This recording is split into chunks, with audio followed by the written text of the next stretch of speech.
Namaste, family. Welcome back to the channel, Indigo Angel. Come on into this dimension, guys. And really quickly, I just wanted to welcome you into a 3-part video series, a Gridworker glossary, in which I have been putting together over the last couple of years. The terms, the descriptions, the vocabulary of gridwork has expanded exponentially within my studies and with everything I've been cultivating through this time with conducting the coursework, the teachings, the offerings, the sessions, the on-location events in which we are doing in Kauai, Hawaii in September 2024, in which you are invited to come and attend with us. So please be sure to check out the links below in the description to know what this Gridworker event is all about and get excited about it because I'm excited about it.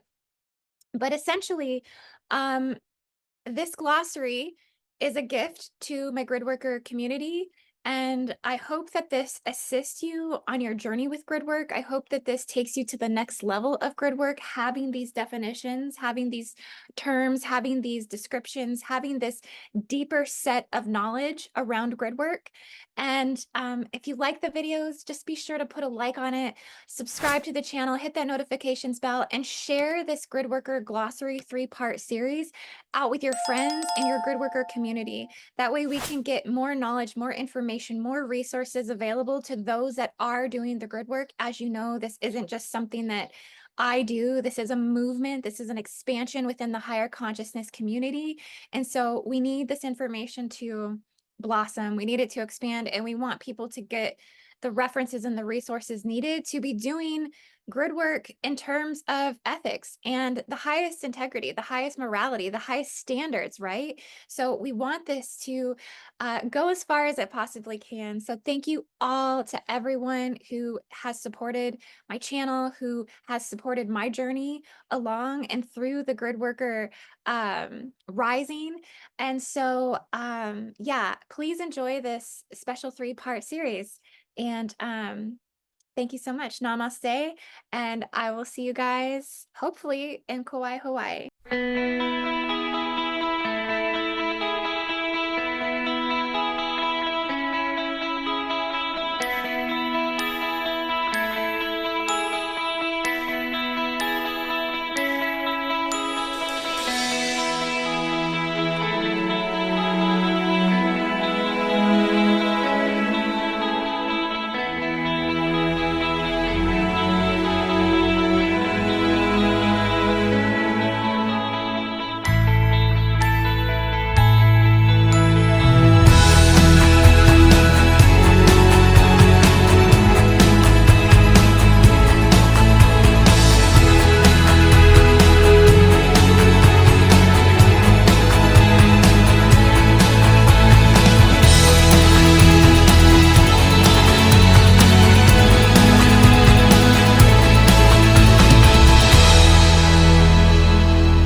Also, if you do feel like you are ready to expand within your own gridworker abilities and become an active participant in gridwork, or even become a gridwork facilitator yourself, no matter where you are at in this journey, if gridworking activates and calls to your soul and you enjoy this gridworker glossary, okay, please be sure to check out the courses that we do already have available that will get you from the beginner levels all the way to the advanced levels. We have Gridwork Facilitator 1, and we also have Gridwork Facilitator 2.0, okay? And each one of these courses have some shared similar teachings, but each one offers vast amount of information in a different area of grid work facilitating and grid working, boots on the ground, and remote mission work. So each one is geared to get you all of the information, all of the adequate skills that are necessary to become the best grid worker you can be.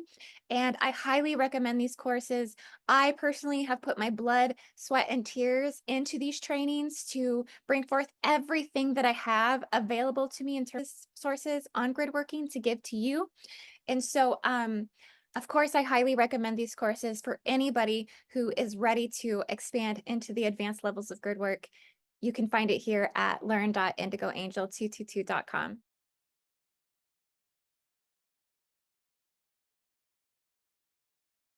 And this is the 12 pillars of light.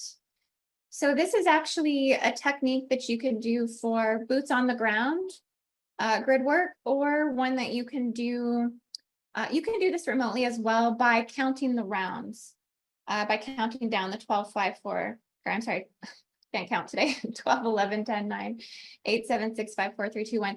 Each person kind of saying a number and counting down those rounds. So this is where you place 12 light pillars, and in a remote session, each person is acting as one of those pillars. And in boots on the ground, you can also place yourself around a location around the site, locking this in for the protection of the site. So after you spend time clearing and doing so much work on a location, this is to seal and protect the site. So it's to install the 12 pillars of light. If you happen to have 12 people in the group, each one can act as a pillar around the site, taking 10 seconds each to breathe on and exhale breath and running cosmic diamond light as a liquid light cleanse into the surrounding grid templating. If there are only 6, then each one of you does this twice. If there are 2, then each one of you does this 6 times, spreading each pillar around the site evenly. This is a good one to really anchor in that organic angelic presence, calling in the angels, calling in source, God creator, and just, yeah, placing a seal of light around the site. This is the next one. So this is the 33rd and the 37th parallel. This is the most activated horizontal parallel ley line on the earth, considered the mind of God blueprint.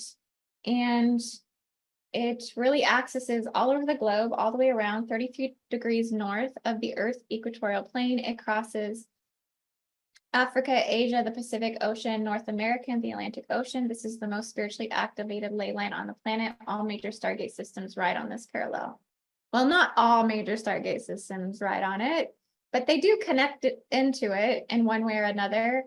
But I think there are maybe like 7 to 9 major Stargates on the parallel.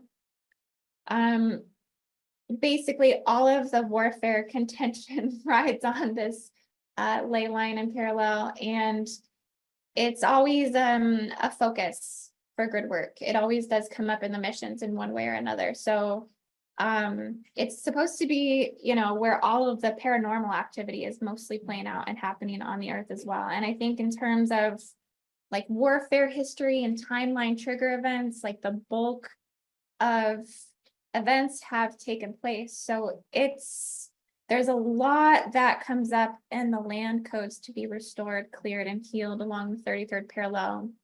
There's also a lot of infiltration and hijacking on this ley line as well. So tuning into it, I think you do have to be vigilant and have your protection shields.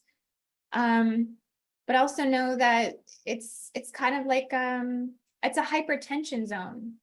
There's tension, and there's also, it's working both ways. It's very polarized. There's a lot connected to the polarity grid with this ley line. So it's kind of like you never really know what's going to come up with this ley line. It's kind of like all encompassing. So apparition or miracle sites, places where there are and were sightings of the Virgin Mary or a miracle happened, places such as Sedona, Arizona, Grotto in France. This might come up as you're doing grid work. You might tune into a sacred miracle site. You might see an apparition. You might get a download of events that took place. So I think we can tune into these sites to pull the energy as we work to clear things. Pull in that like healing energy, the miraculous energy, the hopeful energy, and utilize and tap and tune into this to restore.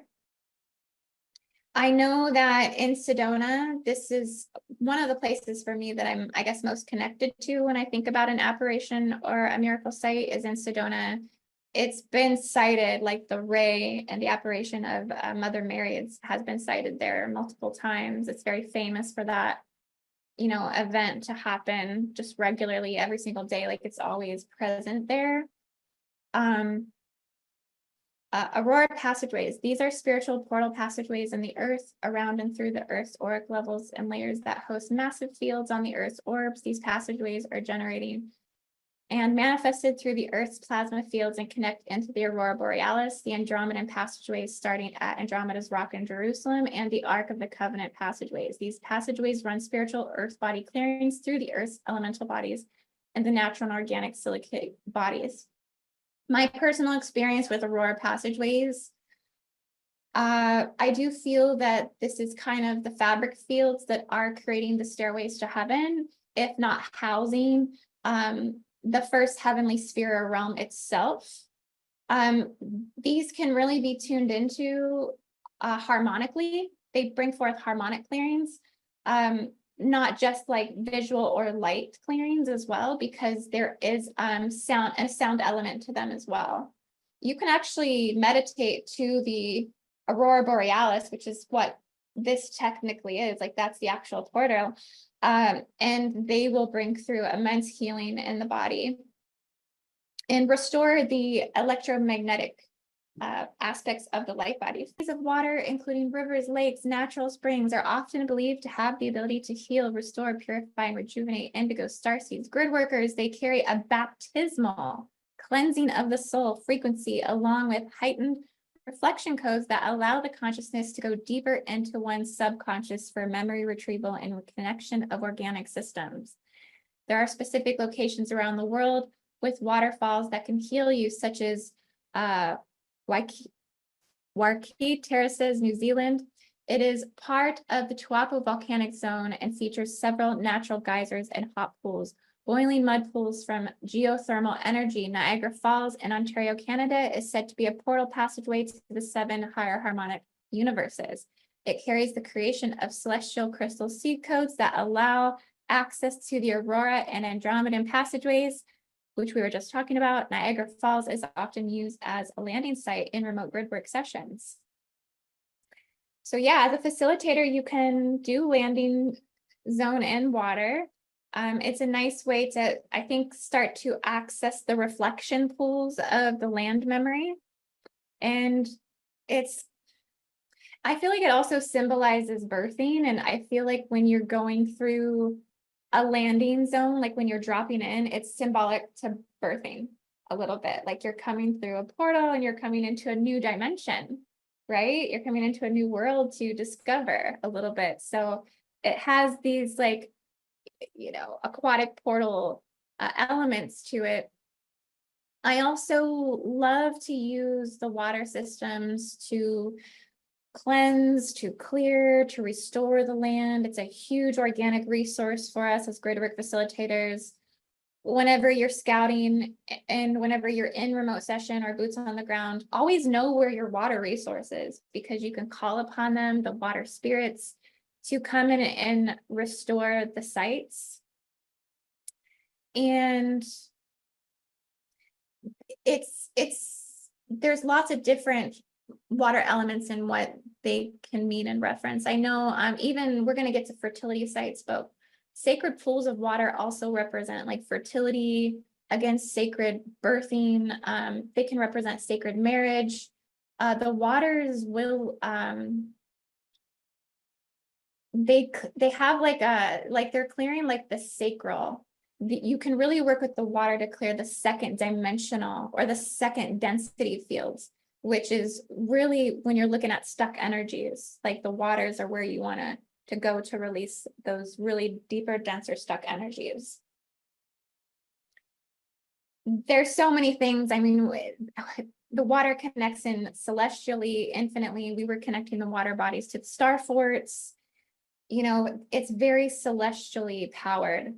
So it's really anchoring and merging and bridging. They're bridging systems. They're bridging many worlds. Okay, burial sites. Burial sites are considered sacred by the people who live in the area concerning the people who have come before.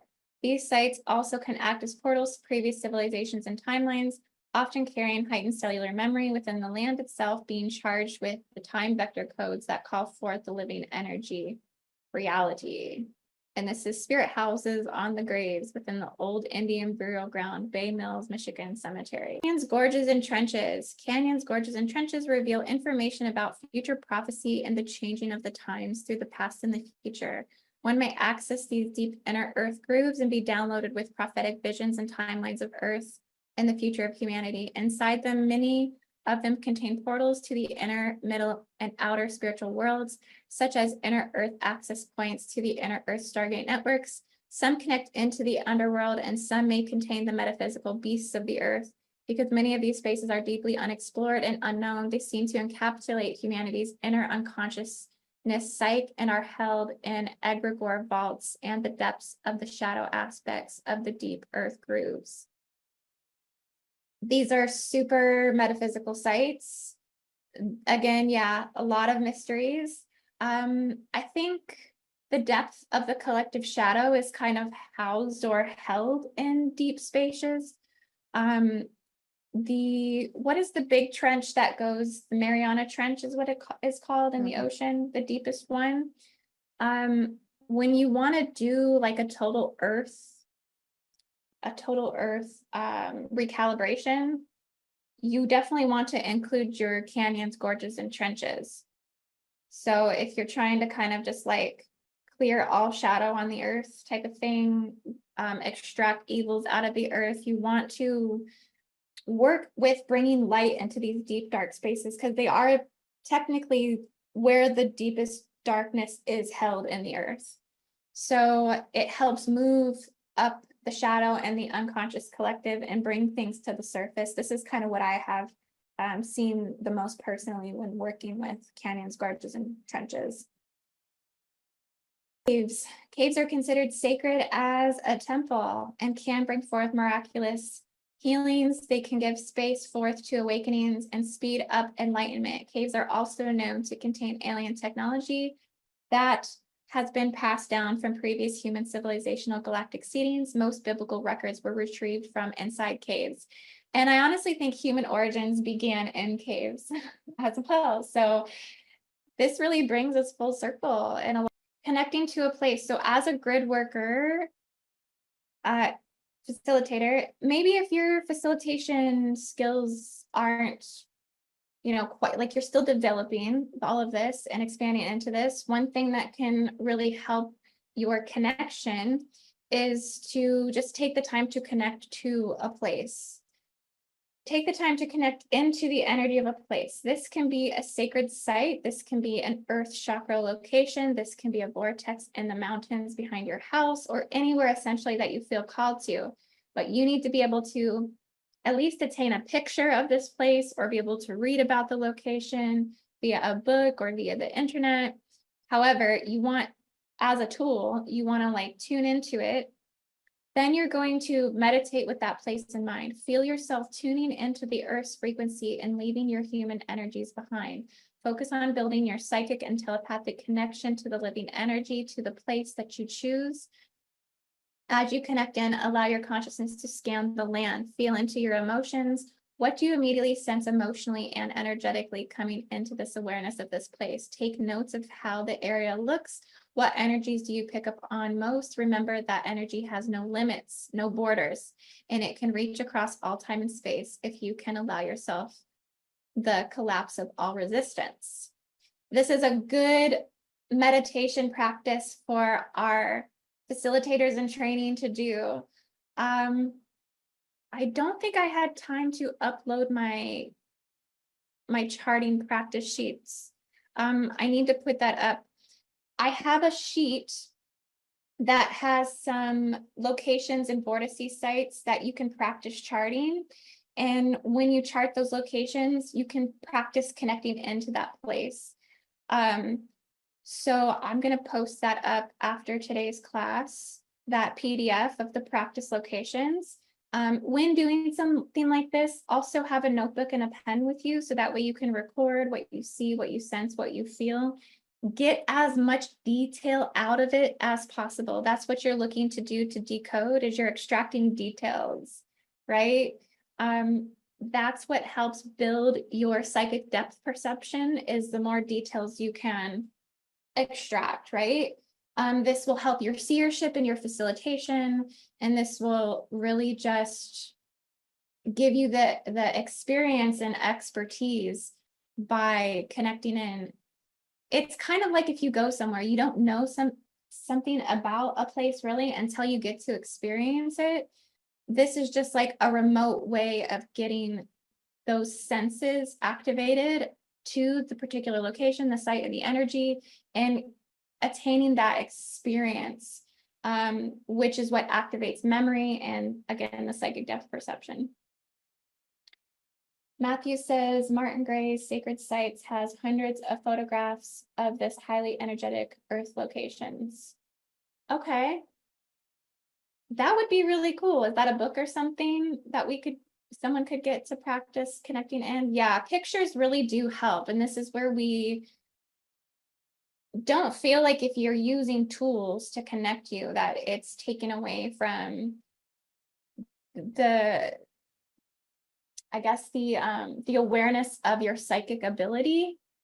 Okay, no, utilize all the tools that you had. All the tools that you have available to you are what are making you a stronger psychic seer.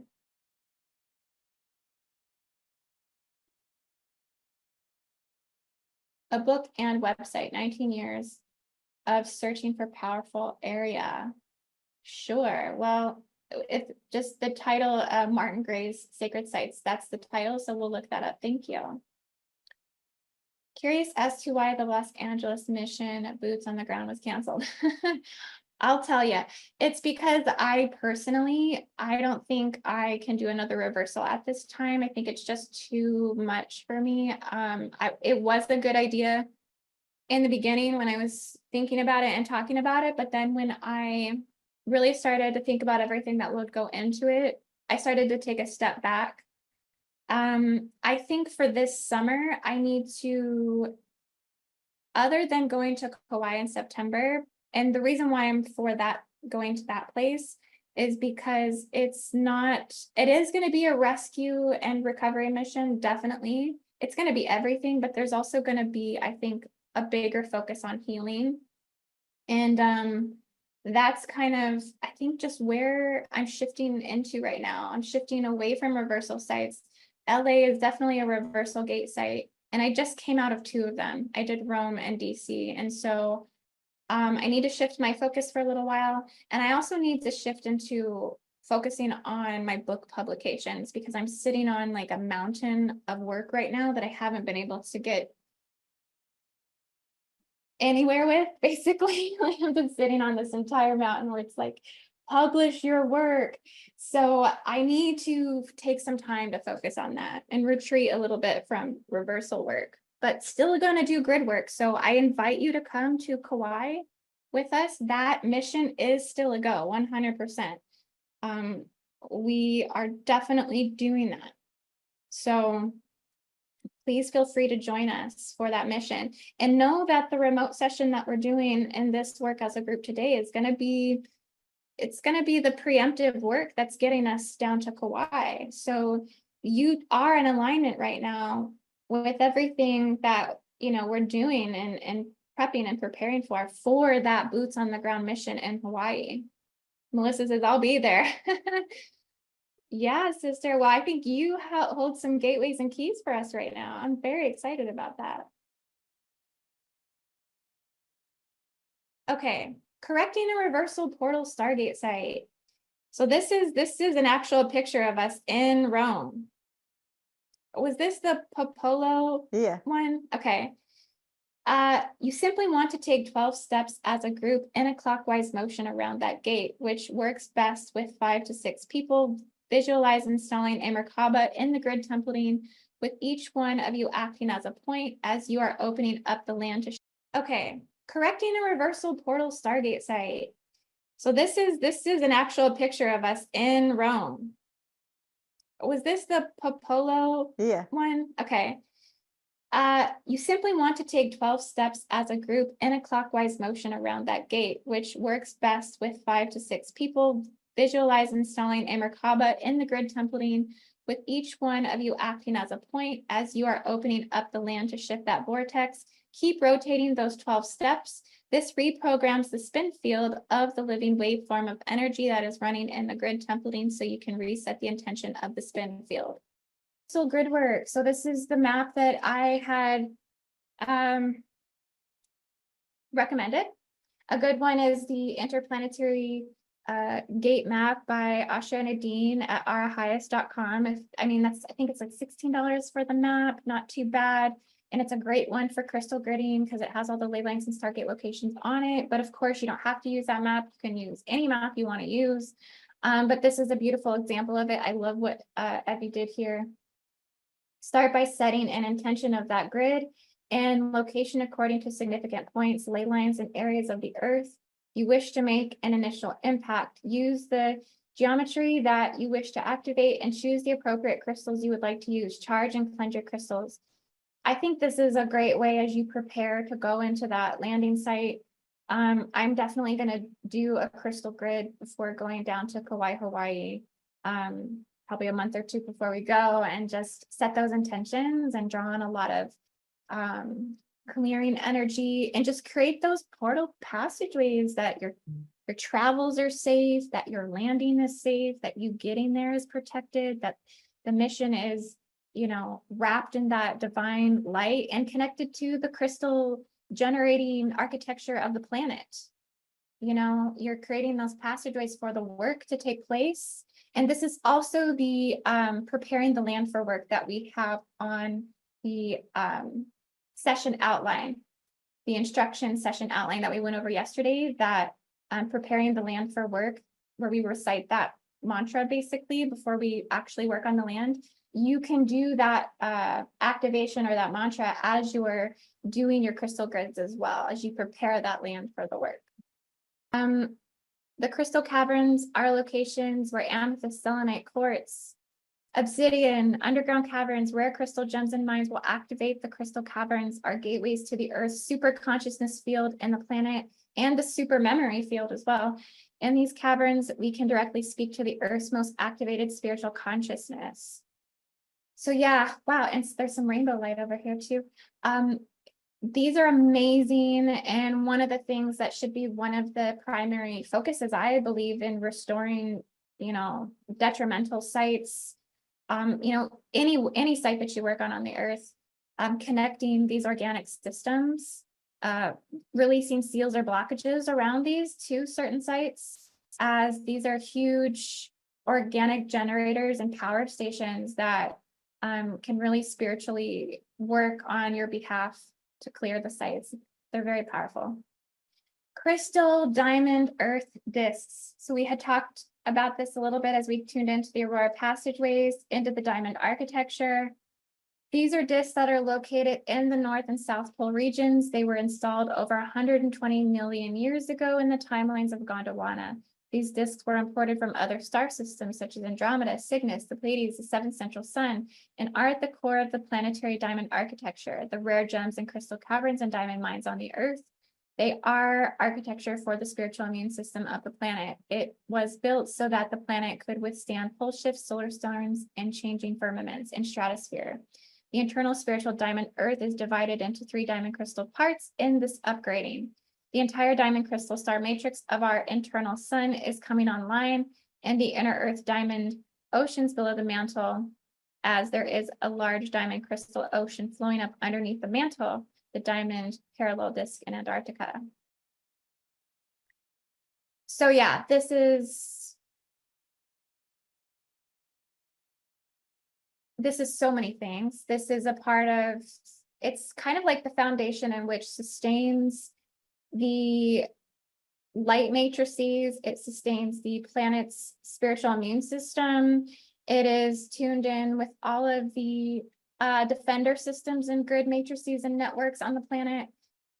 And it goes back to the creation and the origins of humanity as well. This is really rooted in the foundation of the planetary's evolutionary ascension processes, and it's also encoded and key coded in our bodies as well. So it is kind of a level of attainment within your ascension capacity. And this upgrade, and it's the awareness of this upgrades you to the 12th to 48th dimensional consciousness and to those higher indigo type templates as well, which we had talked about yesterday. So this is kind of what activates it, the awareness and the consciousness around all of it. You think about why they're mining out all of the diamond mines in Africa. You know, it's because why are we so obsessed with diamonds? You know, it's because the beauty, the rarity, and the process of the refinement is also an energetic, spiritual, evolutionary process in itself within the planetary noosphere and consciousness. So it's just, it's at the heart. It's at the heart. It starts at the heart pulse of the planetary double diamond heart. So it's really rooted in the core energies of the planet. So this is one of the most important aspects of our grid work for on-location work and remote facilitation. This is simply just decoding and detecting holographic architecture, space, and time. So discovery time is freedom in your remote viewing and time to share this with others. This is live action remote viewing or channeling the energies at the gate site. Make adjustments as necessary according to the energies that you are scouting, viewing, and connecting to. Whatever is coming through your remote viewing, act accordingly to this. Earth chakras. You guys probably all know about the earth chakras. These are heightened main energy centers in the Earth's planetary body that function to transmit a spectrum of frequency from our universal energy matrix. These earth chakras go through processes of expansion and contraction and function at planetary levels of quantum mechanics. Many of the earth chakras double as Stargate systems, but not all of them are. So this picture here is this is kind of like the standard template for the earth chakras. This was channeled by a guy. I don't remember his name. If anyone knows who brought this forward, you could drop it in the comments. I remember reading it one time, like a long time ago, who the guy was that brought this forward. But I feel like with the heart chakra with Glastonbury, I think there's more heart chakra locations. I think there's probably 12 heart chakra locations all over the planet, Glastonbury being one of them. And I think it's probably the same for all of the others as well, is that there's more of these vortices, more of these locations, and it's working on a much bigger multidimensional level on the planet. But this is kind of, you know, the template. And I think these can also shift and change too, to be honest with you, as the planetary changes and shifts. Okay, extraction sites. So we went over some of this on the session instruction outline yesterday. These are specific locations that you set for the end of your group work to leave and come out of the session. Sometimes this is the same as your landing zone location, or sometimes it's different location that carries a deeper meaning for resolution to the work that you have done in your group session. Extractions can be assigned to a specific group member in a meeting, someone who may desire to take a small part in the session. So yeah, you can hand over the extractions if you want to, or if you feel as the facilitator that you need to do the extraction because, you know, you're holding, you know, a candle for something, or again, like the resolution or the entire picture of what's manifesting, you need to wrap it up yourself, then, you know, then you can do it too. But you're guiding the group through meditation or visualization as you exit the grid work. When completing your grid work session, outlines for group participation, be sure to list the names of the people who will be taking part in specific roles. So if you hand this off to someone, just let everybody know that who's going to be guiding and leading the extraction. Typically, you want your extraction to be in a safe location, right? You wouldn't want to extract out of the Vatican. You wouldn't want to extract out of CERN. Technically, at least doing it remotely. You wouldn't want to extract out of any place that you're going to get attacked in your extraction, basically. So it definitely has to be a place that you feel that the group is safe and protected in energies.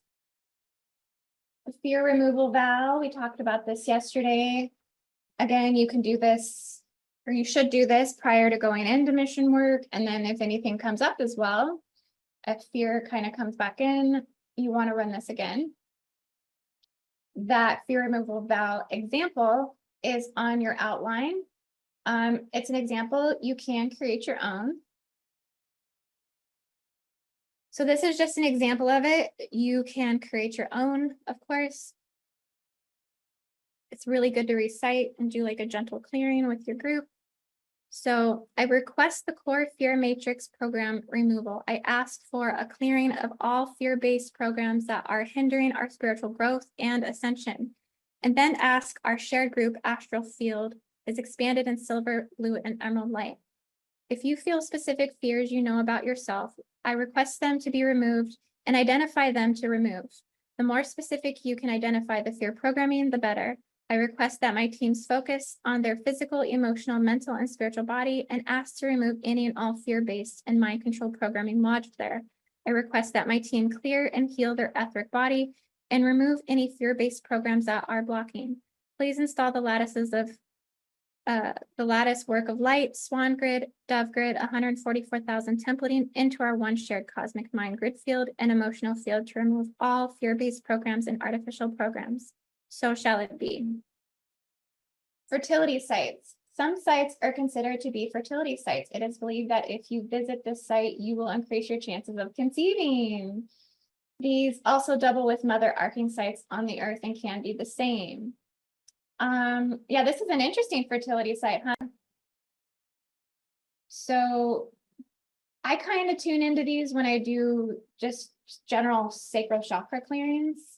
I think if you're probably working on an area in the grid that carries some dense, heavy, or blocked energy in the second dimensional field, or in a earth sacral chakra area, or if you're picking up on sacral energy, you can connect them into local fertility sites, kind of look around where are your sacred pools of water, or if there are any fertility sites that are dedicated as like a temple.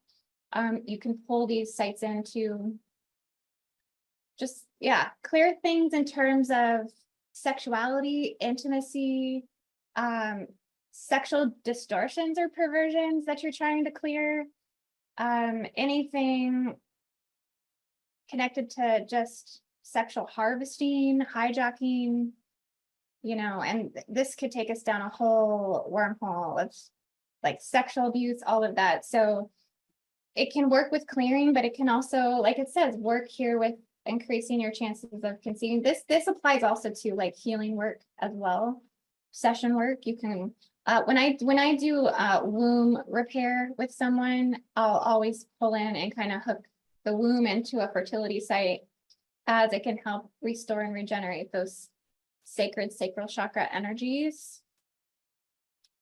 Forests and trees. Trees and forests are sacred, powerful places for various reasons. For example, the Bodhi tree in India was founded for enlightenment. Trees and forests are known to activate and open your crown chakra. So I think connected to our own universal trees of life as well, like this is kind of, it's an outer expression of what our own inner trees look like, and also what binds us to the Earth's universal tree of life. And also the ley lines within our bodies, the axial tonal lines as well. I think these navigate the tonal lines in the central nervous system and the respiratory system as well, obviously, right? The exchange of oxygen with the trees in the world. And I think I read the other day, it said plants and trees can survive without humans, but humans can't survive without plants and trees. So we're very dependent upon them for our survival. And this in turn creates a lot of, I think there's a respect even, like a deep respect with the trees. Geysers and blowholes. These are powerful and transformational. And tune one to the rate of oscillation of their field, they can enhance your awareness of brainwaves. So I haven't really, I think I tuned into the one in Utah. The geyser there in the national forest. What's the national forest called in Utah? The Yellowstone? Yes. Yellowstone, okay. Something like that. Well, okay, so we can tune into these to, I think these bring through like nice mental clearings. I think these are for the clear the mind and the mental field. So yeah, if you get to a place in the grid where there's a lot of mental distortion, mental confusion, mental scrambling going on, chaos, connect the site into a geyser or a blowhole and use that energy to clear it. Glaciers, these are reminiscent of the ice ages and past timelines on Earth. These can restore the memory of past times. Yeah, so you can pull in the glaciers as well, another beautiful organic resource to help clear amnesia within timelines, help bring back ancient wisdoms and truths that may feel, clouded or distorted, and, anchor things back into the organic system. An integral step in fortifying the foundation of your core template and holographic architecture and complete light body biofield involves the meticulous anchoring and installation of light grids. These intricate grids act as steadfast pillars, upholding the pristine integrity of the original spiritual body of the earth. Their purpose is to serve the evolution of the organic, angelic human incarnation, counteracting and dissolving the influence of reversal grids, negative templates, and anti-human artificial matrices. By engaging in these profound processes, you actively mitigate the wear and tear exerted on your oversoul consciousness and burdens on the soul, fostering a harmonious alignment with the authentic frequencies of spiritual evolution and the planet. So we're talking about bringing in light matrices here, the 144,000, the holy angelic lattices of light, the Arcturian light crystal templates, the swan grid, the dove grid, the original Lemurian light grid. It's you're bringing it in and kind of you're building your light fabrics and matrices, and this is what's upholding that integrity of your angelic evolution. High peak nodal points. These are considered conscious crystal grid locations, most predominant located at high mountaintops, ancient and lost grandmother tree sites. It is said that the Pleiadians came in at the time of their soul seeding, and they actually implanted like a crystal disc system in these high peak nodal points that were there to evolve the 24th dimension, DNA strand, and chromosome of the human body, spirit, and soul light body, and that these locations are another organic resource or grid network in which we can tune into, kind of like the tree sites, but a different network. And I think what connects them, honestly, is the internal gas lines in the mountain systems. So there's something with that gaseous type energy that connects the mountain nodal peak points, but this is it's a very ancient Lemurian system that's running through the high peak nodal points. I think it also sustains the mineral kingdom, and it also sustains the spiritual immune system of the planet as well, with these high mineral value and components to it. And also metals, the metal systems. So indigo type ones, this was what I kind of awakened to within myself first, was they are considered like the actual grid worker. They are considered the actual gatekeeper, the spiritual land worker. Indigo type ones are really sensitive with the ley lines. They can tune in very well with the sacred vortexes and the vortices. They can very easily navigate through the diversification of the energetic grid anatomy, the Stargate locations on the Earth. They have embodied planetary matrices within them. So that's another thing that happens too, as you go through this ascension process on a grid worker level, is you activate to matrices or like Earth consciousness building templates of awareness that kind of come online in your body. So you're actually like a Earth matricey template holder. Like you're holding as much as you are reading the Earth's original humanitarian spiritual blueprint, you're also holding it in your body. Like it's a matricey that's of intelligence that exists within your body. You're actually a walking, living reflection of it, basically. And that just gets more evolved and stronger and more defined within your awareness as you go through it. Your mission out of all the other indigo types is in rebalancing the planetary's biospiritual energies.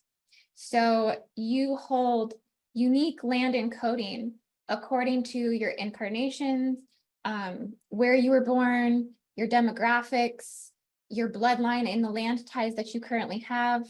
I think the one gal, I mean, right away we got into it, like she's Mayan, she's carrying those Pacific Islander codes. Like this is her Indigo Type 1 templating, activating. You are already encoded to specific missions based upon those frequencies. So they're already waiting for you to be embarked upon because a part of you are already in those missions, basically. And so these activations allow you to take on these sacred assignments. And for a lot of us, they're rescue missions, they're recovery missions. You are acting as a global conduit, as a global transmitter for greater evolutionary messages and transformation within the earth. And so these indigo types are technically the 144,000. So put on your big spiritual bubble around you. Woo, yay, let's get our 144,000 party hat on, right? Oh my goodness. Like, it feels good, it feels great, but now what do we do? Like, we have a lot of responsibility on our shoulders to be these beautiful way showers of this light and this mission. Like, it's amazing, it's powerful. But you're technically 144,000 in training. You haven't graduated yet. You will eventually graduate the 144 as well. And you'll kind of evolve through that, and you'll become a teacher for the 144, a vision holder for those that are coming into the 144,000 missions, kind of like you're guiding them into the higher heavenly realms. You're guiding them onto new earth. As a gridwork facilitator, wow, that's powerful. You are guiding them onto new earth. You are going to be the teachers of new earth. You are going to be the one building the new earth with those that you're guiding and teaching into new earth. That's amazing. That's our indigo type 1s. And that's what everyone here is. I mean, yeah, this is beautiful. Indigo type 1s, they're holding light temple building and coding technologies within prophecy and within future restorative codes. And they work in a multitude of ways to clear the grids. They prepare the lands for future Earth and new indigo races and crystal body inhabitants. Indigo type 1s hold a 12 to 48 strands of DNA activated, or you're going to be activated at that level. So you were born with your 6th strand upgraded, already switched on, evolving to 12 to 48. This is where you hold the double diamond refined carbon structures in the body. Our indigo type 2, so you're in an indigo type 2 template at the moment. And this is when you're acting more as a healer, you're acting more as a shaman, you're acting more as a spiritual metaphysician or a medicine man or woman. And again, you could be wearing multiple hats at the same time and kind of dipping into each pot a little bit, but sometimes people do feel more predominantly one or the other. And if you do, it's good to define that because it can build that inner confidence in what it is you're doing now. Indigo type 2s are often a consistent spiritual practitioner with self-discovery, with their own trained healing modalities. A lot of times if they have an indigo, so it's more than just being a healer or a shaman. Like, a lot of people can be a healer or a shaman, right? But if you're an indigo type 2 contract, most likely you will have designed healing modalities from your own authenticity. You will have kind of taken it to the next level. Maybe you're not really practicing somebody else's modalities, like you are crafting and creating your own. So you're literally birthing new technologies for the planet. And this is within your 144,000 contract as well. Indigo type 2s are working directly with the rebuilding and rehabilitation process of the DNA strands 1 through 12, developing the integral aspects of the human light body and working with interdimensional navigations of the human experience. It is their mission to activate the human light body field DNA template to its highest potential. These are a lot of our Lyran souls and a lot of our Pleiadian souls. Predominantly, they take a lot of these contracts, Syrians, but yeah, they're more the Indigo type 2 templating. Indigo type 1s, they can be a lot of things, a lot of different starseed origins. Indigo type 1s are probably like the most hybridized, multiple systems. If they're Indigo type 2, it's probably more specific to kind of like a grouping of a specific lineage or origin, like Lyran or Pleiadian Syrian. Indigo type 3s. This is one of my favorite ones. I feel like I've embodied an Indigo type 3. I do all the time. I think I can be dominantly this one as well. Especially with the mission types that I choose to take. I mean, I think I was stuck in an Indigo type 3 contract probably for a couple of years, like predominantly, because I think these are honestly more like Orion types, Shala types. Shala is like the stinger star in Scorpio. Antares, like those that have kind of like a hard edge in their galactic origins and history. Indigo type 3s, they act as a bridge that stands in between light and dark realms. Okay, so they work to transmute the polarity and the duality. More so, and they're like our spiritual warriors. They truly are warriors. They're our injustice fighters, our master magicians of the highest alchemy. So alchemy is a big thing for them. They usually take on the most difficult soul contracts in terms of their incarnation. And they work in the more dangerous fields. They work to restore and rehabilitate more of the degraded genetics, soul lines. Like they're rehabilitating like the Nephilim lines, the reptilian lines, the Anunnaki lines. They're working to clear fragmentations within the hybridized lines, running reversal codes. They really work to try to recorrect everything that's anti-life in the planet. So it's like they're kind of our frontliners. Like if you think about military militia or something, like who would we send in first? We're going to send our 3s in, right? They're going to go in and kind of extract the hard stuff out.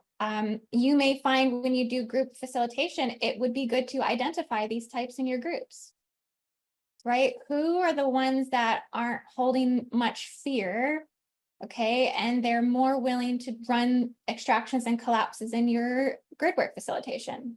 Know who your 3s are, because they're going to be like your helpers when you enter really dense or dark spaces. Okay, like let's say if you're working on the Vatican, or you're working on Washington, D.C., or you're working on Antarctica, like there's some dense stuff down in Antarctica, like wherever it is, right? Like the corrupted places, when you're trying to have like host a rescue mission, they're going to be there kind of really helping to support and stand with you and stand for you in terms of also protecting the group.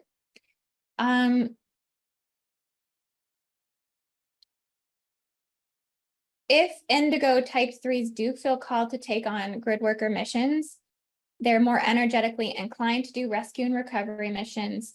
And they, during their ascension process and evolution, they're most likely going to transition to an Indigo type 1 templating. It's often that they have to experience the 3 templating, because it's also a wisdom builder within certain things and certain aspects of grid working. And these Indigos have been directly involved in galactic warfare themselves on some level as well. So they kind of know it firsthand. And this is, again, where their no fear attitude kind of comes in, is because been there, done that. Intruder race has been there, done that. Manipulation, been there, done that. You know what I mean? Like there's this more of like, like what can they do to me? Like I don't, they have a more sacrificial energy to them. They're willing to sacrifice themselves to clear something, especially if they believe in it. So that's kind of their deal. They can have a lot going on within this as well too, like a lot more attacks, a lot more warfare that they experience in their lucid and their astral realms and their sleep state. It's just how they manage to deal with it. So that's another thing too. Sometimes this is a good thing for some people, and for some people, it's not really a good thing. Like they might have the ability to do it, but it's not good for them to like expose themselves to it. So it's better for them to kind of be on the safe side of things and not participate, even though they may have the ability to do it. It just kind of depends on the person, the individual, the development, and kind of where they're at within their ascension processes and their awareness of everything. So as a facilitator, you do want to also be like nurturing of people, and you want to understand where people are at, so that way you can guide them to what's best for them to be doing within their grid work as well. Indigo type 4s. I call this a rare and slow new emerging type of indigo contract. I think it is the advanced version of 1, 2, and 3. So if you've lived through all of those contracts, you can experience the 4. And it's 48 DNA strands plus, with the ability to access all the Earth light grid fabrics, and then can quickly navigate Earth timelines, grid work, planetary grid anatomy. They have like very developed remote viewing abilities, bilocation abilities, and they have the ability to anchor the cosmic realms on Earth. And I think you attain this contract after you fully have developed in 1, 2, and 3, but mostly like the 1 template. Like you really have to have full fundamentals of Indigo type 1. Type 4s are mental, spiritual, emotional, visionary holders for what the new Earth is going to look like. They actually hold the reality template within their body to new Earth. So new Earth they're already on new Earth, basically, even though you can be on new Earth and any indigo type templating that you're in or working through. But this is like really a truly living field within them. They are currently constructing these realities here. And so they have very detailed mental architecture that is weaving that into the collective. They're consciously weaving it. They're consciously building new Earth. I mean, these are people, like you look at some of these nomadic cities that are being built, people who are living off grid, people who are already like doing like really advanced stuff. These are definitely people like in the 3D that are exemplifying the type 4 templating.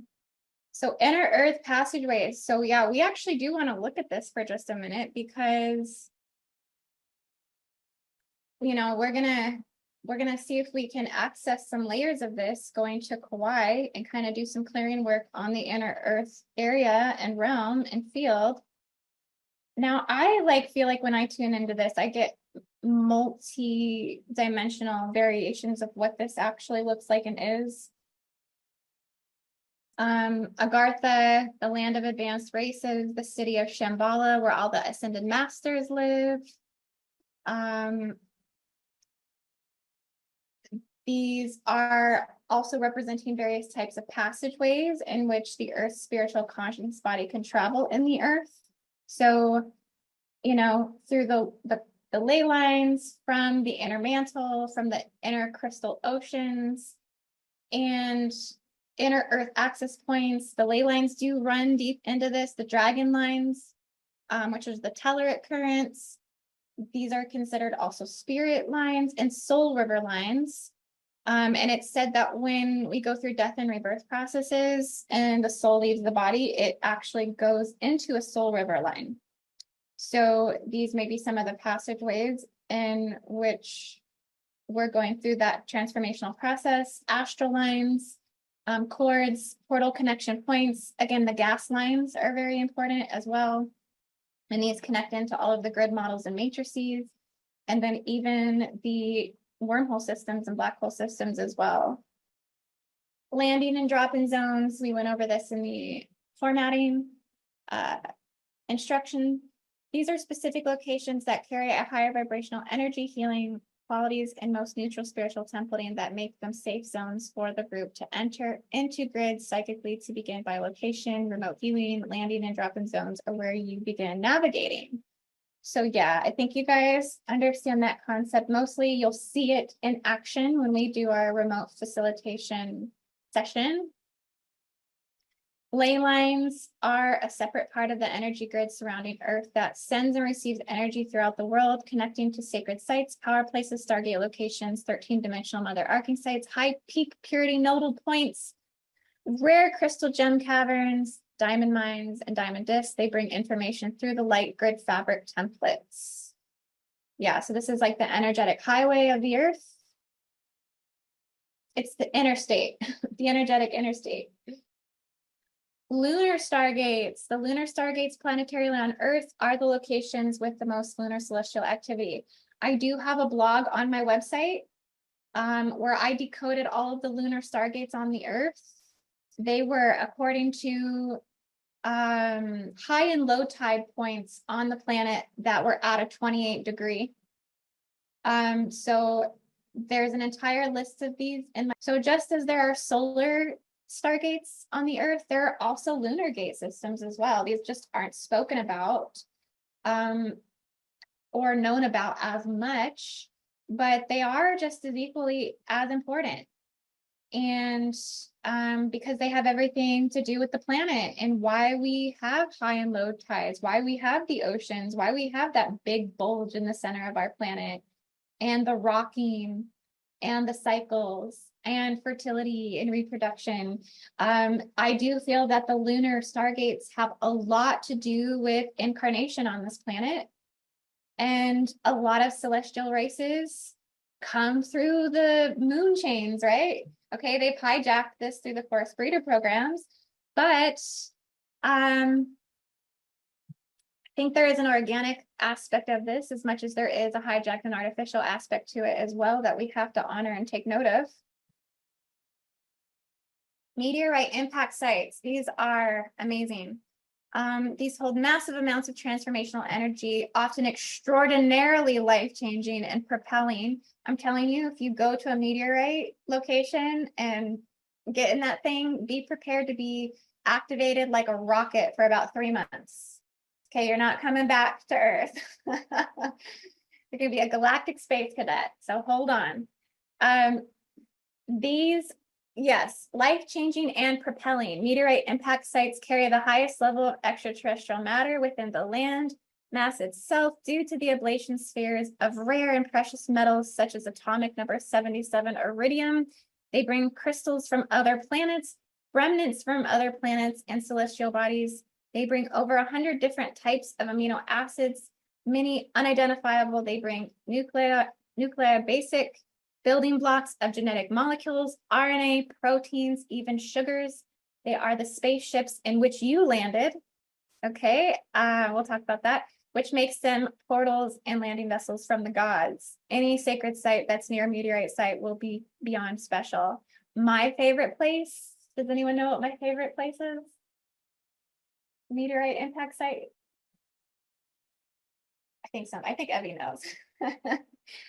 Serpent Mounds. Serpent Mounds. Oh my gosh. Serpent Mounds is a very special place. Oh, Machu Picchu is also a meteorite impact site. Wow. You know, so is the Yucatan. The Yucatan is amazing. Yeah. So I think it goes that we all might be here because of these meteorite impact sites, that we rode on a meteorite at one point or another and brought components of our DNA here to the Earth to evolve. As much as things are seeded internally, they're also seeded through impact. So you think about the impact trauma that we have on this planet. It's very extensive, right? We have planetary impact, planetary wars, meteorite impact. I think this does contribute to the devastation codes and destruction codes that run inside of the planet and the Earth as well. So I guess there's a negative spin a little bit to this. Arcing sites are 13-dimensional gates on the Earth that anchor the purity codes of the 1313 magnetic code and Sophianic consciousness in the Earth that connect directly into the womb worlds on the Earth. crystallized dragon, serpent, egg worlds, and into the original universal core Tiamat grid that allows us to see between the dark mother templates and its artificial reversal of mother energies reflected by the lunar wars that were brought forth and chained to the destruction of the divine feminine enslavement systems versus the real mother principle. The mother arcing sites hold the feminine arcing light principle of the highest purity on the earth. Yeah, Uluru, I think, is like the main one that like holds the candle for this. I know it's like world famous. Has a lot to do with the Lemurian timeline. These are all definitely connected or may have presented in Mu and Lemuria. It definitely represents prior to like when the mother was, when it was like more matriarchal civilization as well. Portal collapses, we talked about this is a part of the grid work and the formatting outline and instruction set, so you can read over the example that I had of a portal collapse. This is used to extract negative energies and basically collapse down, harmful things out of the grid. Portal collapse. Create a portal collapse. That one person can call out the specific negative and dark running energies and close them out. Cancel or extract them from the grids. Again, I've always taken this upon myself as a facilitator to do this part of the work for my team a lot of times. Again, sometimes people will step in to do this part as well. These may need to be more specific to your target locations. These portal collapses may need to be done for every group grid session, as each target location comes with its own specific energies, qualities, hijack, and siphon dynamics.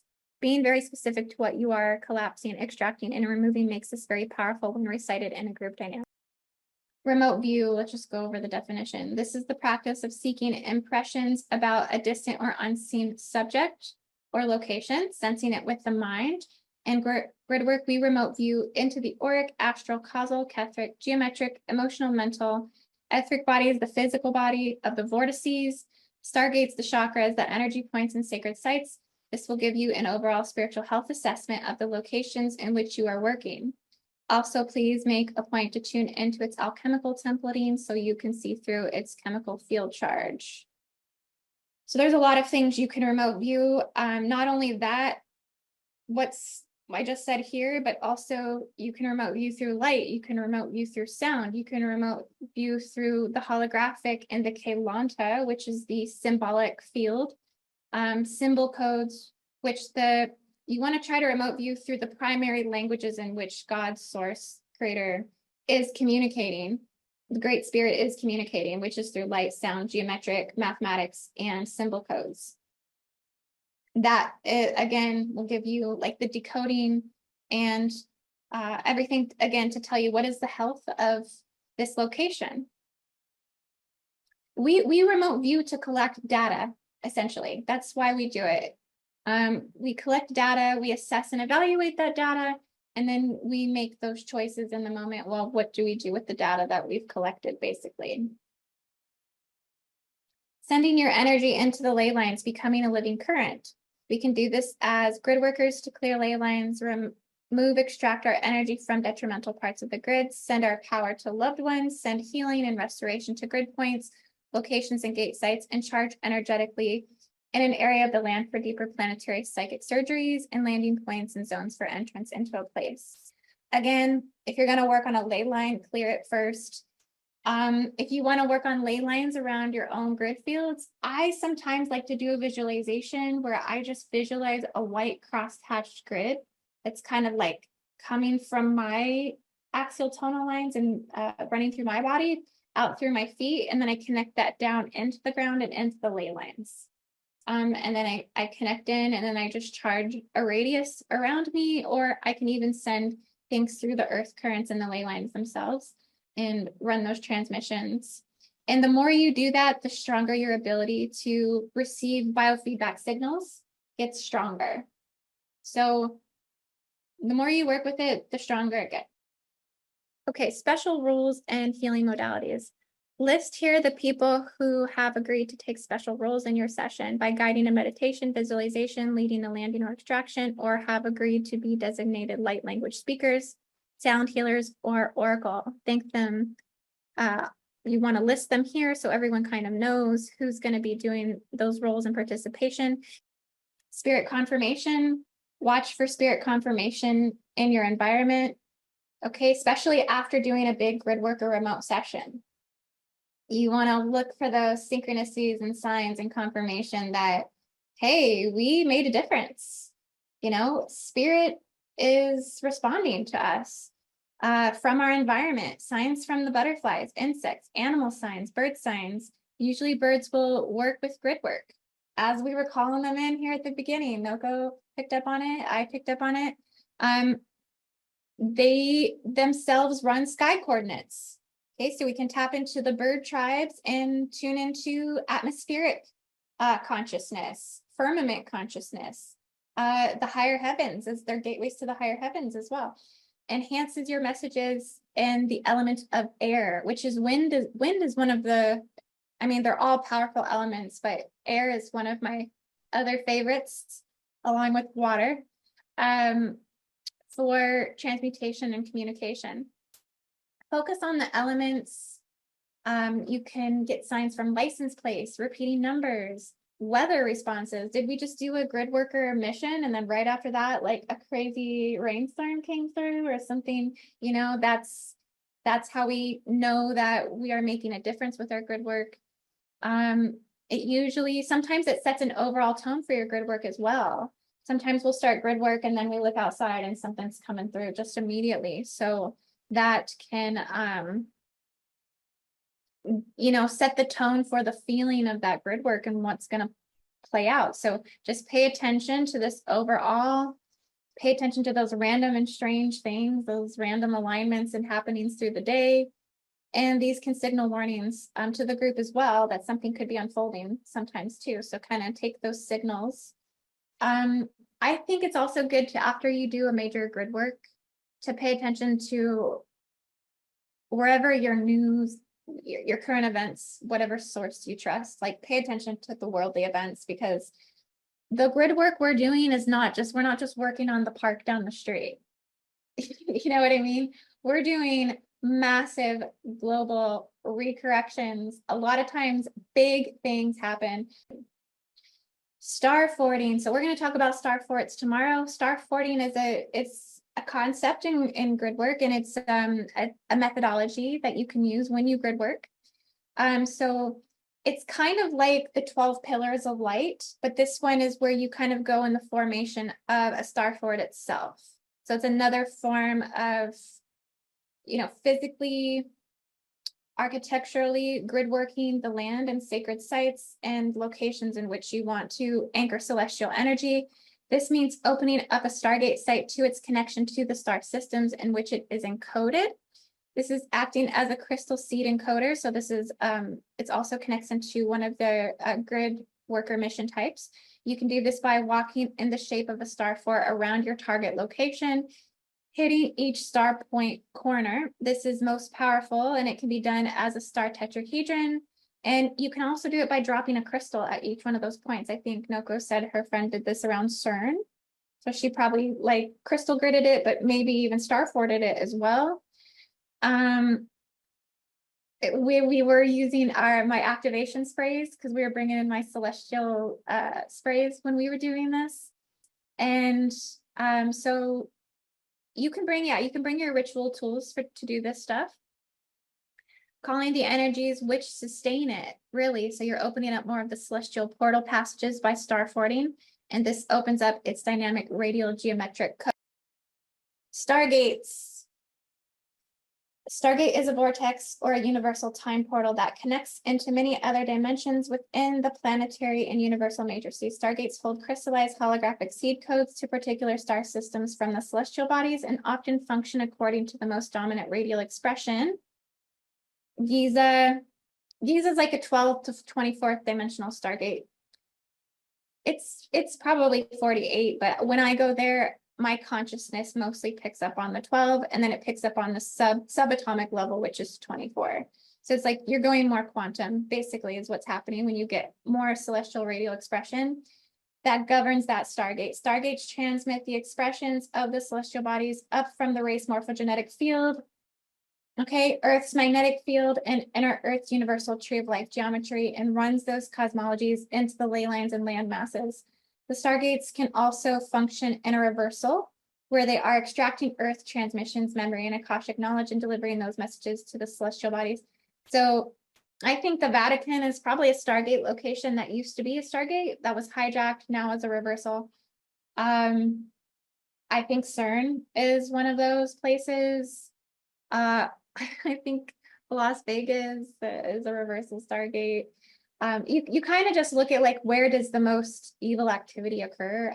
There's a reversal portal, whether it's a Stargate or not. It's probably running in reversal energy, reversal current, but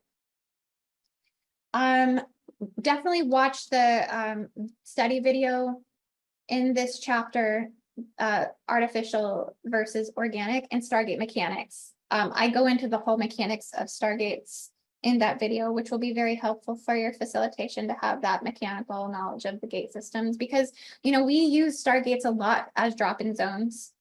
To be honest with you, drop-in and extraction zones, typically we go through Stargates. Clarion call. So this is a call to declare your tools and what you are using in this moment to work with the current energies within the flow of the grid session. As a facilitator, you may need to continue to remind and encourage your groups and participants to use tools at gate sites. This is something that's been really hard for me to implement a little bit, is getting people to remember to use their tools or to bring tools in. But they do come in sometimes. They do come in, but I think as a facilitator, you do have to remind people.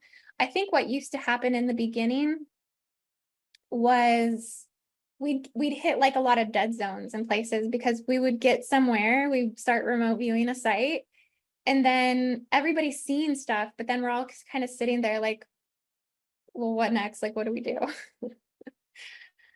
If you're getting to a lot of dead zones, there's a couple things that are going on. One is people might be getting tired. Okay. Know how long your grid session's going. Like, are people starting to wind down? Two, has there been infiltration? Has somewhere in the group been infiltrated by some energies? Do you need a unity vow to come back in? Do you need to reincite the intentions? Do you need to kind of regroup everybody, right? Like,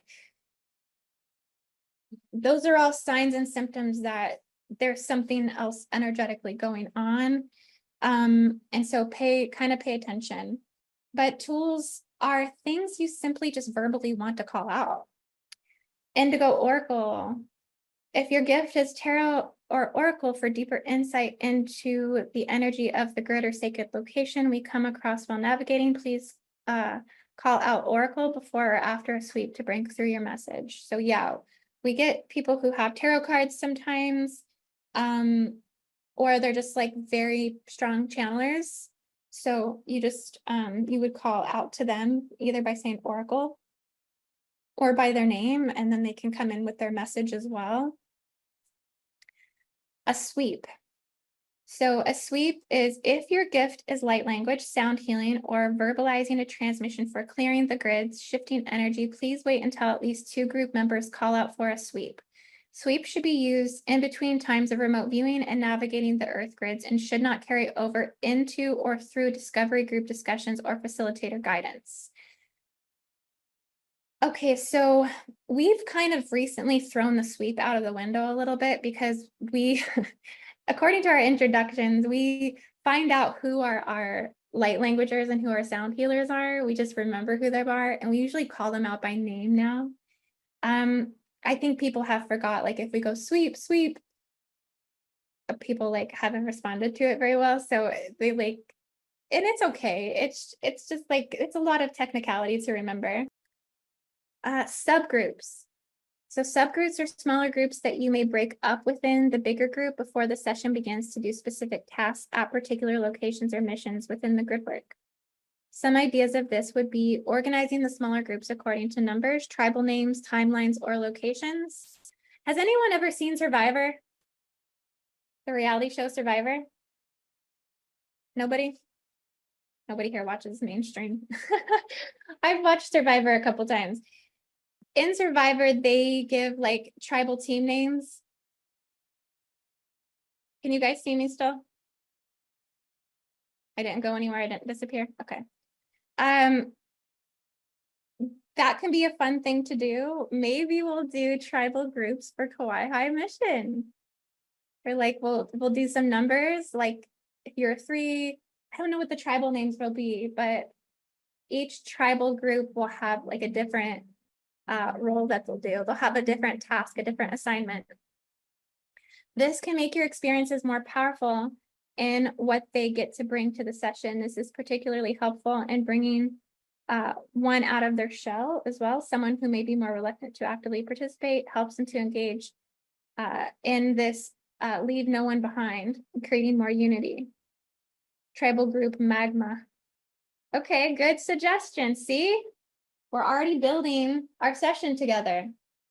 One of the groups will be magma. If you guys have any other name ideas, let me know.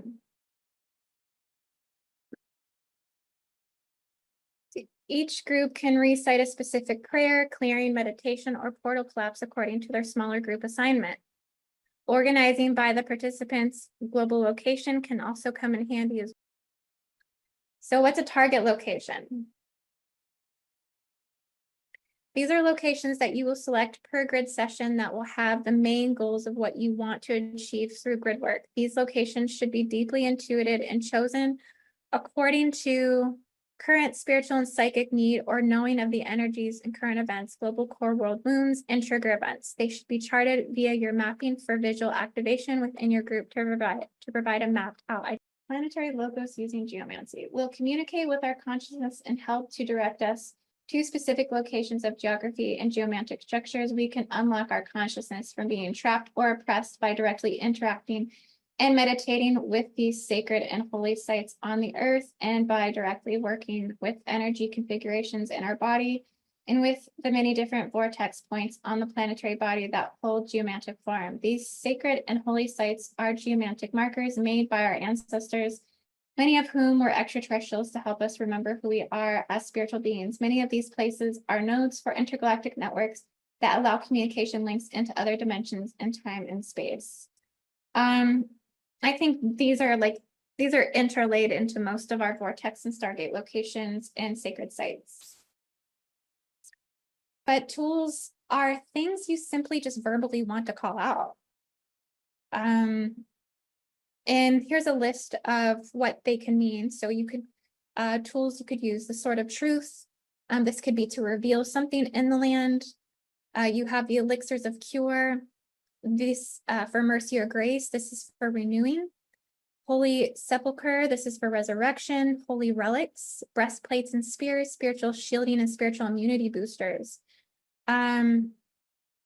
This is all stuff I kind of just do verbally. So I will call in a lot of like holy relics and holy shields, usually in the beginning. Sometimes I go back in if we're getting to a place in the land where, again, I feel like I know intuitively before going into that site that we're going to be probably penetrated and attacked at that site. I'm going to reboost everybody with shields before we go in. And then that's also kind of a signal to everybody to let you know, gear up, get ready, because we're going in. We got to reboost our shields now, right? So be prepared, because we're going to, need to move through some stuff here. The holy cloak, discernment and transparency, invisibility. This one I use a lot when we're dropping in. But yeah, the holy cloaks, the cloaks are for drop-in locations. So we did this one a lot. We worked with Arcturians a lot for this. They kind of taught us this invisibility information. They would bring us, we would go on the spaceships with the Arcturians and they would cloak us before they would drop us in location-wise. This can be important when you're doing big rescue and recovery missions, right? Where you're going into places like the invader energy is just so thick. And you also kind of want to, I guess, just be discreet about moving in and through it. I mean, when we did the Giza clearing we were doing a lot of cloaking going in because there's just so much negative energy, negative frequency fences that were there, and we were trying to do soul rescue and stuff and help the children. So we wanted to have a lot of discernment with that. Spiritual VPN. I think this is also something that could be really, I don't personally have a VPN, but I put it on here because I've been thinking about it. If you just think about the remote viewing technologies they have, I mean, if we've been hit hard just like going into China before. VPN, what does VPN stand for? It's like it clears your footprints technologically speaking. It puts you like on a private server for the work. So I think that can be yeah, for discretion, for just keeping you clear from electromagnetic penetration, spyware, looking glass technology. This, if you can get your own VPN, I think it can protect your group from those types of infiltrations. I think it's a cost expense, and that's why I haven't got it yet. I'm trying to figure out the cheapest route for that and the most effective still.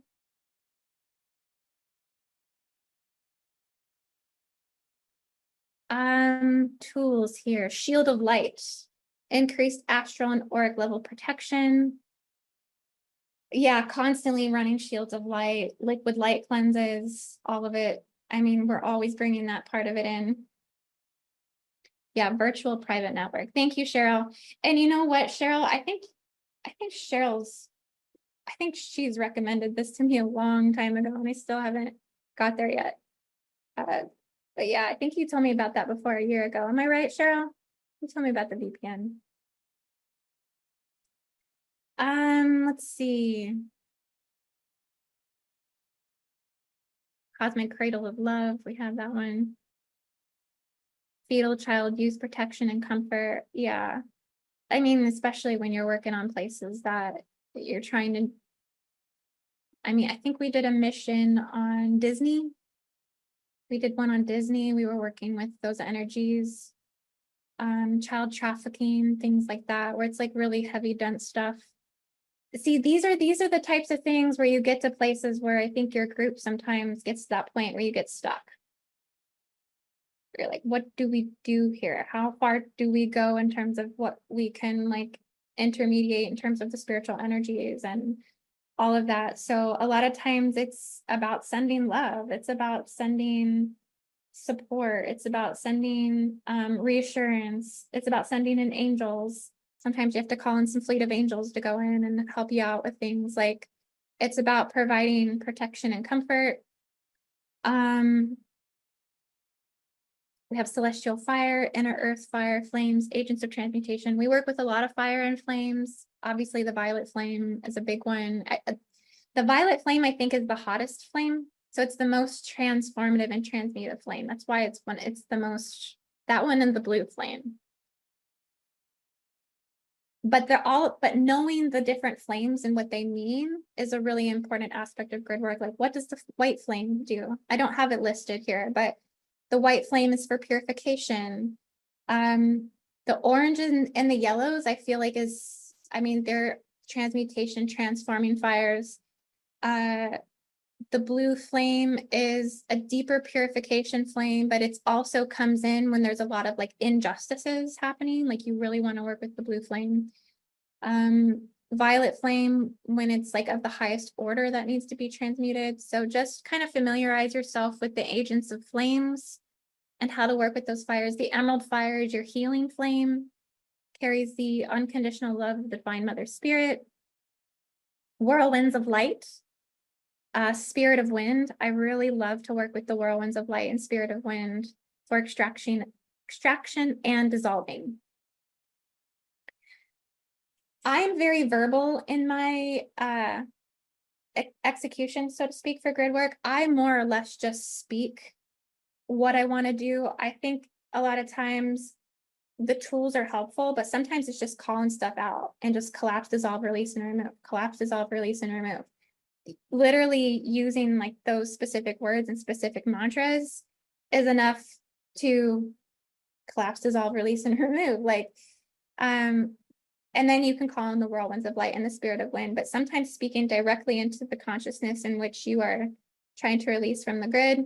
Now, this doesn't come easy for people to speak all of this out loud, right? So if you're the facilitator and you know you're going into a rescue and restoration mission and you're going to be extracting negative energies out of a reversal Stargate, write that out before you do it.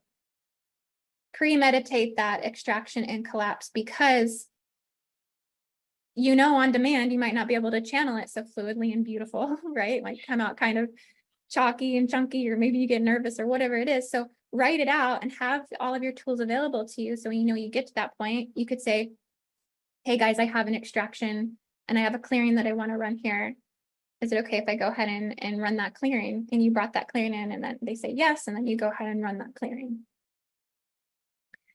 Let's see, Staff of Power, Mother Arc, Aquamarine Chalice, Nobility, Honor, Tribal Wisdom, Grail Codes. I'm just looking for the ones that maybe I've used more recently. Be sure to just go through these and look them over. Work with the ones you feel called to. You might not feel called to bring all of these into your grid work. You know what I mean? And you can also create your own. And that's what the empty template is for as well. So when you're creating your own, take some of mine, create some that you want to create. This is your facilitation. This is your group work. You're guiding your group. So you bring in what you want to bring in.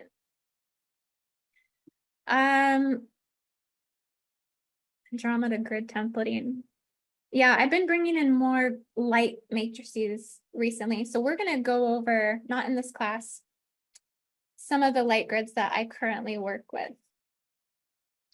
Paradisiac waterfalls, open access to the 7 higher harmonic universes. This one, I love this one because, especially when you get to some of these detrimental areas in the grids, we want to connect them into organic sources to bring organic life, spiritual energy back in, right? Because those connections have been cut off in reversal sites. We want to call upon the portal access points to help clear. An example of this is the Niagara Falls. I love working with the Niagara Falls. There is a very open 7 higher harmonic portal passageway from the Niagara Falls. So if you're working on anything in the United States, I mean, you could do it anywhere in the world, right? But, if you're on these lands, like you can call in that portal passageway, bring in those harmonious Aurora passageways that access the higher heavens and call that in and open those passageways back up. There's also the missions of being just a conduit and a transmitter. So these mission types are simply to direct the living life, current energies, and frequency transmissions running from energetic currents from ley lines, dragon lines, and light grid fabrics. So it's kind of like a Stargate encoder, but this is more working with the anatomy of the land, not so much with Stargates as much. I noticed there is a little bit of differentiation with this. Some people aren't really as guided to go work in Stargate locations. They're more like what's running through the ley lines, what's running through the telluric currents, what's running through the grid fabrics, the energetic nodal points, the megalithic sites. Like they're guided to like more like, dynamicism of it. And so sometimes their mission is just to be transmitters and divine messengers and conduits between the smaller measuring aspects of the grid work anatomy, so to speak. So they're going to be doing this with like light and sound, healing modalities, light language, singing bowls, tuning forks. So this is just another dynamic and layer of the Gridwork mission. And truly, I feel like this is all of this, like all breaking down all of these different components of what the mission types are. They're all kind of simultaneously playing out in one remote session. So keep an eye on this. Keep this just like present in your mind as we move through our own remote sessions together, how you see these dynamics play out, how you see our indigo type roles step up, how you notice we're bringing in the different aspects of the missions and like how we're playing through it. Another thing we do as our Gridwork missions is we do rescue and recovery.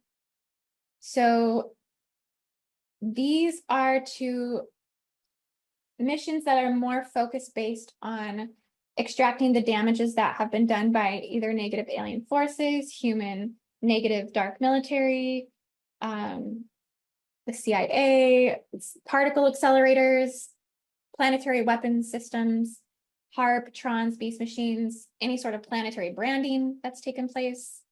Oh, I forgot to add planetary branding to my vocabulary, actually.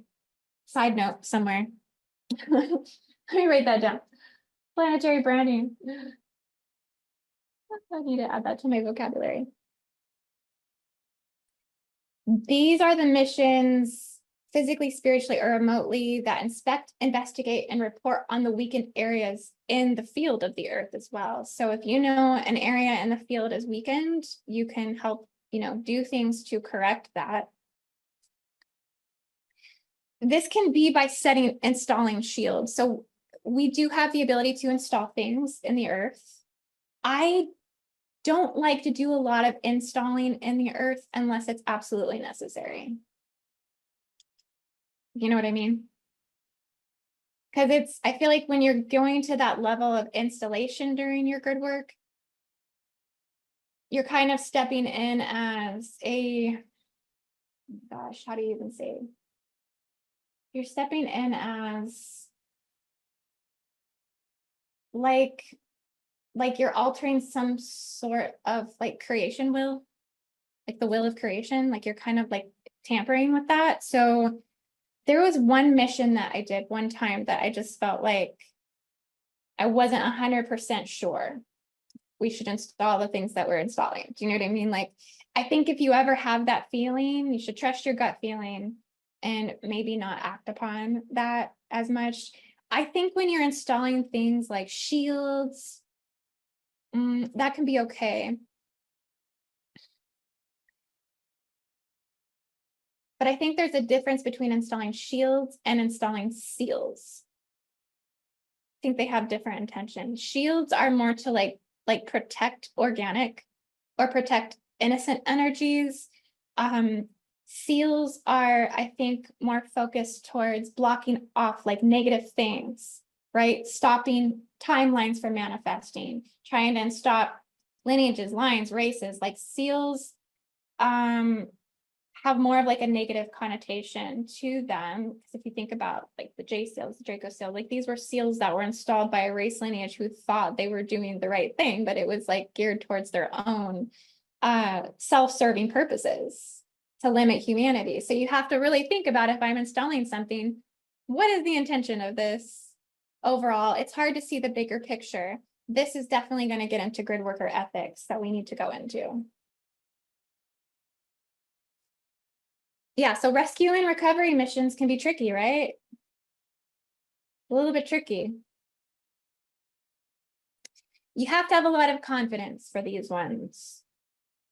A lot of like, in what you're doing, and have had a few rounds of doing stuff like this. So what does the manifestation look like after the fact, after you do something like this? What does the impact have on my own personal life and my own personal experiences? As I do some of this grid work, I can tell you when I've done rescue and recovery missions on reversal sites, they've had a huge impact on my life. Huge impact. The thing that happens is we get sacred assignments. So this is another mission. You'll get a sacred assignment. This is when a download comes in. And as a grid worker facilitator, you're going to take on that spiritual assignment, either like by being boots on the ground or by remote viewing and observing the energetic records, historical and future timelines inserted into the field energy at sacred sites, vortexes, stargates, and ley lines. This is mostly what we're doing remotely. When I'm hosting groups, we're taking on sacred assignments.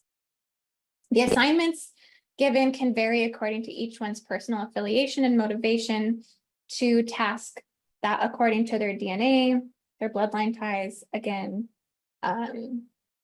their galactic planetary connections and involvement, and then the environment as well. And these assignments are to heal the source of the original core wounding.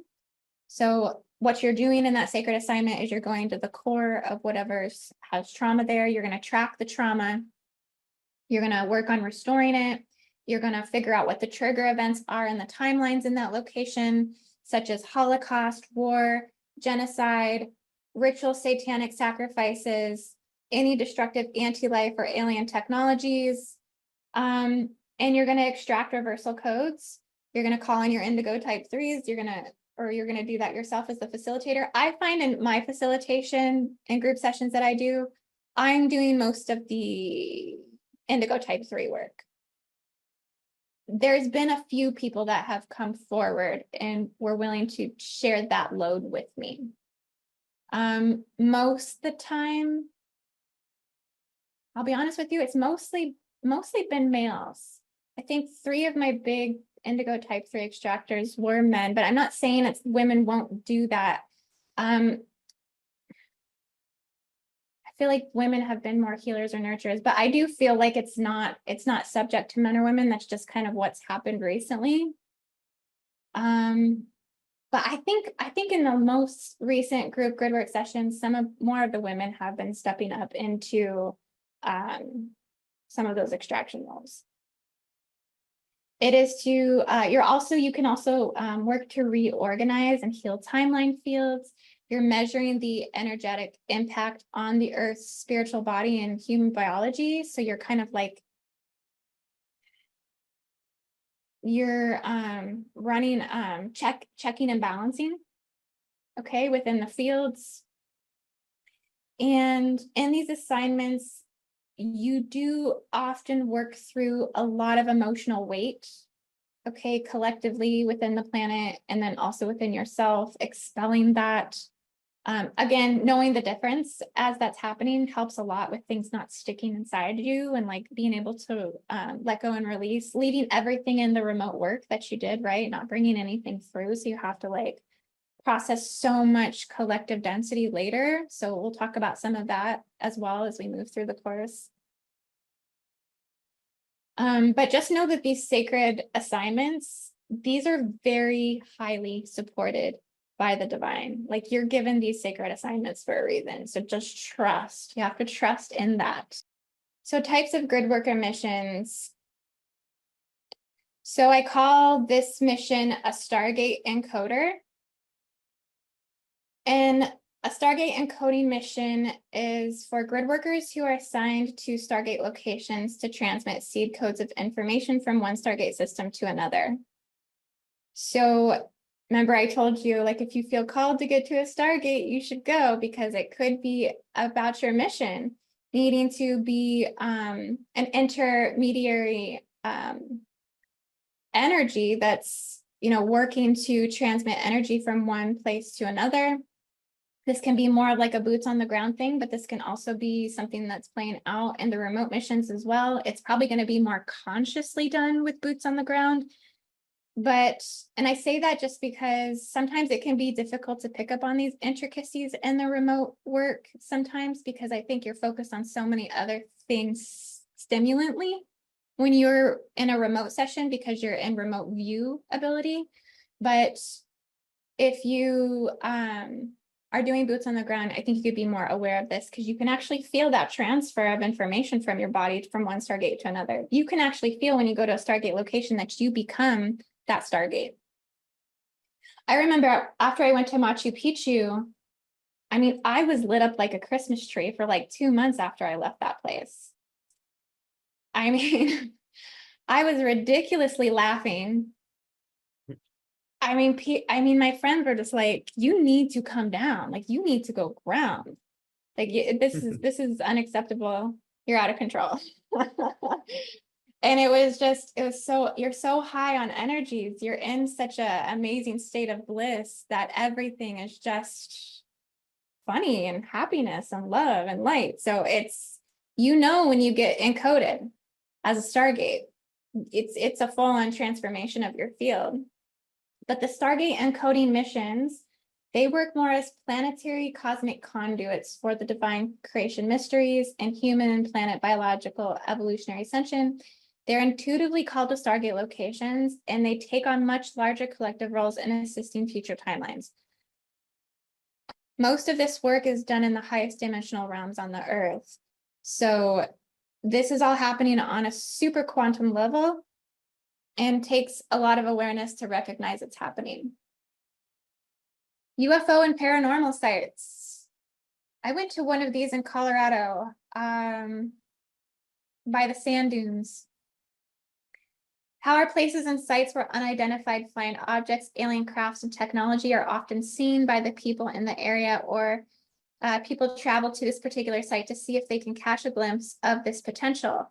There are constant reports of strong happenings and often unsettling feelings to the area. There are simultaneously an immense amount of reports speaking of heightened interdimensional experiences along with extra-dimensional. Yeah, anywhere on the 33rd parallel, just go stand on it. Also the Four Corners. I think the Four Corners, obviously Area 51, Area 52, like all of these places, coastal regions, military bases, starforts, all of it. Create a unity vow that comes in handy when you have conflicting or opposing energies within the group. And people may feel like they have lost a sense of unity, or forms of infiltration have leaked into the group dynamic. Reclaiming a sense of unity and reconnection with divine, sovereign, universal, and God energies will realign the group back into the purpose of mission, service, and the intention of unity and cosmic Christ principles. I think the unity vow should be recited before you go into the work. You want to really establish that unity prior to going into the work. But again, it comes up a lot of times to need to reestablish the unity vow. The more that you maintain that unity with your group throughout the whole session, I mean, you're usually spending 2 to 4 hours together doing grid work. You know what I mean? That's a lot of time with your group. So you want to make sure people feel like you guys are on the same page. And the intention is still tethered in integrity. And you're still working on within the highest principles of God. Okay.